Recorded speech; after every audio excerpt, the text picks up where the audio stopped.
Hi there, folks. Good morning. How are we doing today? It's a new week. Time to rise and shine one more time. So, I've been meaning to do this series of episodes on productivity hacks, on how we can bring about small little changes in our everyday life to make disproportionate, non linear impact on our productivity, on our efficiency, on our effectiveness.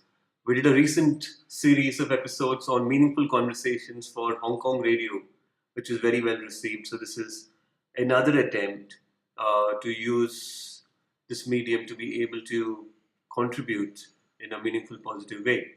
So, here goes. Today is the first episode. Over the next few days, we will look at a bunch of things. Today, I would like to speak about decisions and decision making. So, question: how many decisions have you made so far already today? Right?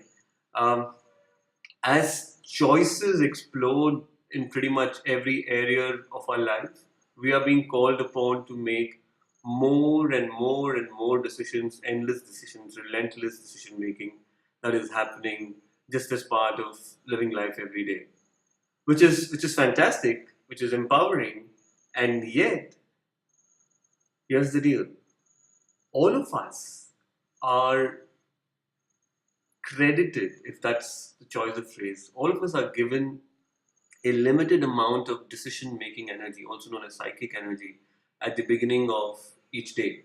Right? It may be more for some people, it may be a little less for some people, but it is limited in nature.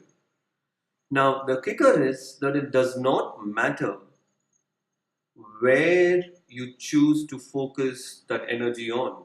So, meaning to say that if I'm choosing to use that energy on deciding what are the clothes that I want to wear, or what is it that I should call for on Swiggy or Zomato in the afternoon, I'm using the same decision making energy I'd use if I were to decide which market should I enter for my startup, or what's the go to market strategy I'd like for my new product or my service.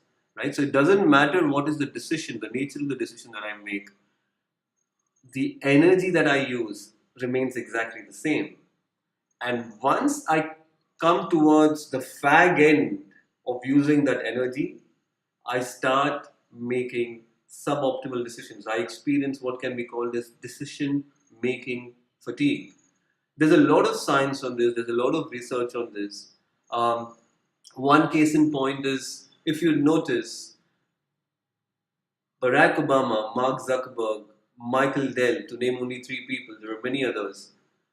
What's common to them other than the fact that they have perhaps a lot of money or they're very famous? Think about it.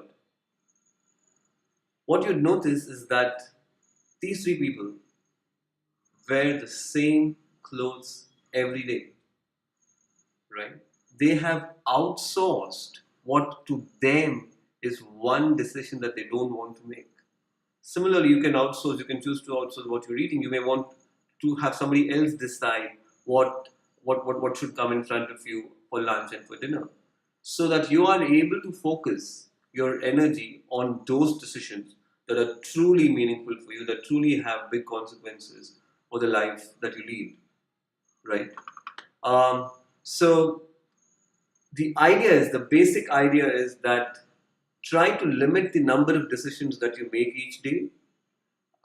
Focus on the big decisions, and in doing so, what you'd find is that you have quality time, quality energy, quality attention span to be able to make those big decisions in a really powerful way.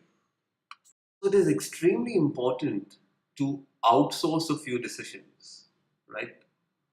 Have somebody else do it for you. It can be a person, it can be a service, it can be an app on your phone. There are a zillion apps. There's an absolute flurry of apps where you can put things on autopilot, or you can actually be agnostic, not make a few decisions, because the consequences of those decisions may either not matter or may not matter for more than half an hour.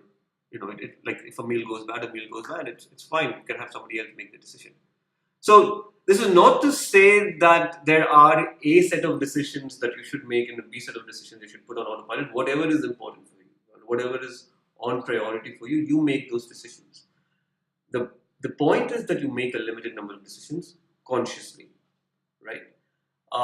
So I hope that this is useful. If you're not planning to use it immediately, I hope you're able to consider it and see if this is landing on us, if this is resonating. If you like what you saw, leave a comment, share this with your friends, with your